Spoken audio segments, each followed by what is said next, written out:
नमस्कार भक्तांनो, श्री स्वामी समर्थ. आपण देवपूजा करताना काही चुका करतो. कोणत्या चुका करू नयेत आणि देवपूजा करताना, देव धुताना, देव स्वच्छ करताना, देव्हारा स्वच्छ करताना कुठल्या गोष्टी पाळाव्यात ह्या आज आपण व्हिडिओमध्ये बघणार आहोत. सगळ्यात महत्त्वाची गोष्ट म्हणजे देव स्वच्छ करताना कोणता वार असावा हे खूप महत्त्वाचे आहे. देव कोणत्या दिवशी चुकूनही साफ करू नये. आज या व्हिडिओमध्ये आपण देवांविषयी तुमच्यापैकी बऱ्याच जणांनी कधीही न ऐकलेली दुर्मिळ माहिती पाहणार आहोत. बघा, आपल्या दिवसाची सकाळची सुरुवात ही देवपूजापासून होते. आपण सकाळी उठल्यानंतर आवरून झाल्यानंतर आपण पहिल्यांदा देवपूजा करून घेतो, प्रार्थना करतो. प्रार्थना झाल्यानंतर दिवा अगरबत्ती करून नैवेद्य दाखवून झाल्यावर कामाला हात लावत असतो. त्याचबरोबर संध्याकाळी देखील आपण तुळशीसमोर दिवा लावत असतो. जर आपण सर्वजण दररोज देवांची पूजा करत असाल तर ते खूप चांगलंच आहे. त्याचबरोबर कोणत्या दिवशी देव अगदी साफ करायचे आहेत. जर तुम्ही या दिवशी देव साफ करत नसाल तर तुमच्या या चुकीमुळे देवांना उपवास घडणार आहे.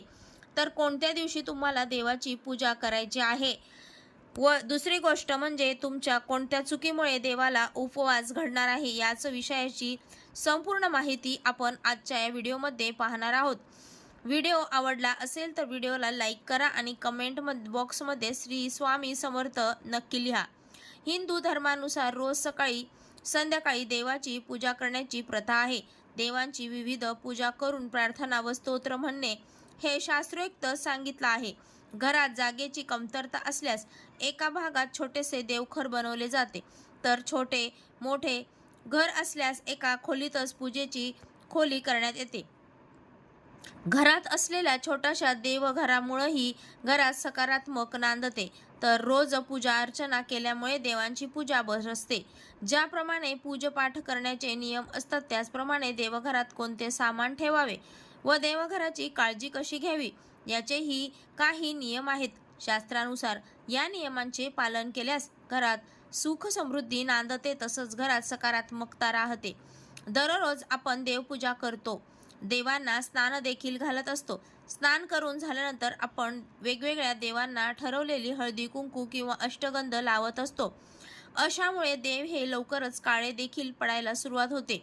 असे काळे पडलेले देव अजिबात चांगले वाटत नाहीत. म्हणूनच देवांची वेळोवेळी स्वच्छता करणे हे खूपच गरजेचे असते. पण दररोज देखील तुम्ही देवाला स्वच्छ करू शकत नाहीत, कारण त्यामुळे देवांना उपवास घडत असतो. देवांना नेमकं कोणत्या दिवशी साफ करावे, त्यांना कोणत्या दिवशी उपवास घडणार नाही आणि तुम्हाला संपूर्ण पूजेचे देखील फळ मिळेल. आता देवपूजा करण्याच्या वेळी आपण देवपूजा झाल्यावर बरेच जण दिवा अगरबत्ती लावत असेल, परंतु आपण कोणतीही पूजा कोणतेही कार्य अग्नीच्या साक्षीने करत असतो. ज्यावेळी ही पूजा अग्नीच्या साक्षीने करतो त्याचवेळी आपण केलेली पूजा ही सार्थक जाते. आणि म्हणूनच देवपूजा करायला सुरुवात करण्याच्या अगोदर आपल्याला दिवा प्रज्वलित करून घ्यायचा आहे. मग तुम्ही हा दिवा एका बाजूला ठेवला तरी चालेल आणि त्यानंतर आपल्याला देवपूजा करायला सुरुवात करायची आहे. आता बघा, आपण देवपूजा जर घर स्वच्छ करत असो, घराची साफसफाई करत असतो, परंतु आपल्याला घराची रोज साफसफाई करायला जमत नाही. नंतर देखील आपण गुरुवारी चुकूनही घरातली फरशी पुसत नाही. गुरुवारी फरशी तर अजिबात पुसू नये, कारण त्यामुळे घरामध्ये जो येणारा पैसा आहे, घरामध्ये जी बरकत आहे ती आपल्याला मिळत नाही. कारण गुरुवारी घराची स्वच्छता साफसफाई फरशी पुसल्याने आपल्याला गुरुचे पाठबळ हे मिळत नाही आणि म्हणूनच गुरुवारी घरातील स्वच्छता फरशी पुसणे या गोष्टी टाळल्या पाहिजे. परंतु आपल्या घरातील देवांची साफसफाई गुरुवारी करू नये असं कुठेही दिलेलं नाही. हा नियम फक्त आपल्याला घरातील फरशी पुसण्यासाठी, डिश क्लिनिंग करण्यासाठी आहे, देवांची स्वच्छता करण्यासाठी नाही. गुरुवारी आपण आपल्या घराची स्वच्छता करू नये.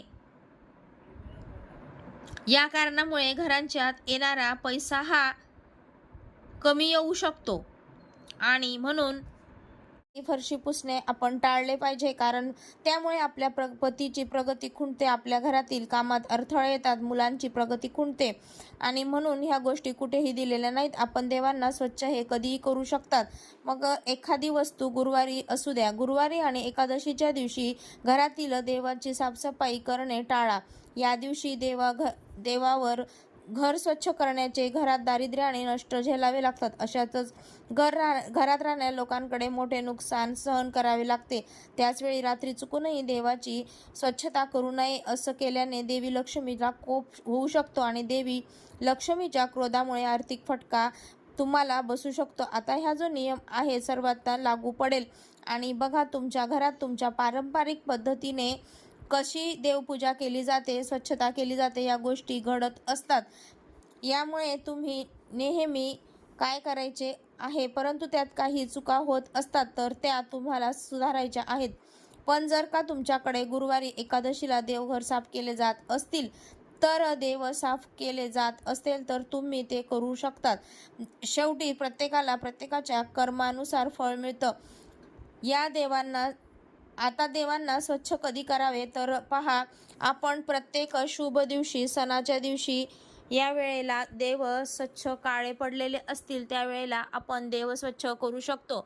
देव स्वच्छ करण्यासाठी त्यांना साफ करण्यासाठी कुठलाही दिवस बघण्याची गरज नाही, परंतु देवाला अंघोळ घालण्याचा नियम आहे. देवांना अंघोळ घालताना कधीही सर्व देव एकाच ताम्हाणात किंवा एकाच ताटलीमध्ये एकत्र करू नये.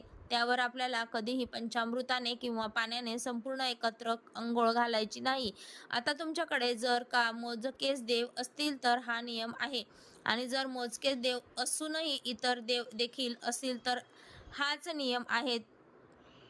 तुम्हाला एका ताम्हाणात किंवा गंगाळ्यात एखादं तुम्ही भांड पालथं ठेवून त्यावर वाटी घेऊन एखादा छोटासा चौरंग असतो पाट आणायचा आहे आणि तुम्ही त्या ताम्हाणात त्यावर एक मूर्ती ठेवून मूर्तीला अंघोळ घालू शकता. सर्व देवांना कधी एकत्र एकाच भांड्यात अंघोळ घालू नये. त्यामुळे आपल्याला या चुकांचा दोष लागू शकतो आणि आपण केलेल्या पूजेचे संपूर्ण फळ आपल्याला मिळत नाही. दुसरं महत्त्वाचं म्हणजे देवांना स्वच्छ करण्यासाठी शक्यतो पितांबरीचा वापर करू नये. त्याऐवजी आपण एका बाटलीमध्ये आंबट दही किंवा थोडीशी हळद या सर्व वस्तू एकत्र करून त्या वस्तूंमध्ये पितळेच्या मूर्तींना चोळून आपण देव स्वच्छ करू शकतो. त्यामुळे देवांचं पावित्र्य देखील राखले जाते. परंतु सध्या सर्वांकडेच पितळी देव असतात आणि पितळी देव लवकरच काळे पडतात. मग अशा वेळी तुम्ही 2-3 दिवसांनी एकदा लिंबू, आंबट, दही, हळद याचा वापर करून तुम्ही देव स्वच्छ करू शकता. त्याचप्रमाणे तुम्ही चिंचेचा वापरही करू शकता. देव स्वच्छ करू शकता. आता देव स्वच्छ करण्यासाठी तो कोणी ब्रशचा वापर करत असेल तर तुम्हाला ब्रश हा नवीन घ्यायचा आहे आणि तो सॉफ्ट बघून घ्यायचा आहे. जुना ब्रश, कोणी वापरलेला ब्रश चुकूनही देवांसाठी स्वच्छ करण्यासाठी ठेवू नका. या वेळेला देखील आपल्याला दोष लागू शकतात. आता बघा, तुम्हाला जर का पितांबरी वापरायची असेल तर तुम्ही शक्यतोवर क्वचितच एखाद्या दिवशी पितांबरी वापर करा. पितांबरीने देव स्वच्छ करू नका. पितांबरीने देवांची झीज होते. बघा, चांदीचे टाक असतील तर पितांबरीने चांदीचे टाक घासत खराब होतात. देवांचे डोळे, नाक, कान झिजतात. ही झालेली झीज देखील पडतात. माशी देखील यामुळे लागते आणि जर का देवांना माशी लागली तर यामुळे आपल्याला केलेल्या देवपूजेचे फळ आपल्याला मिळत नाही. या उलट आपल्याला दोष लागतात, अडचणी येत असतात, कोणतेही काम आपले पूर्ण होत नाही. काही ठिकाणी पितांबरी वापरल्यानंतर डिटर्जंट वापरलं, साबण वापरला जातो. अशा वस्तूंना न वापर करता तुम्ही एक सॉफ्ट साबण आणून तो सेपरेट देवघरामध्ये देवासाठी ठेवू शकता आणि तो तुम्ही पितांबरी वापरल्यानंतर वापरू शकतात.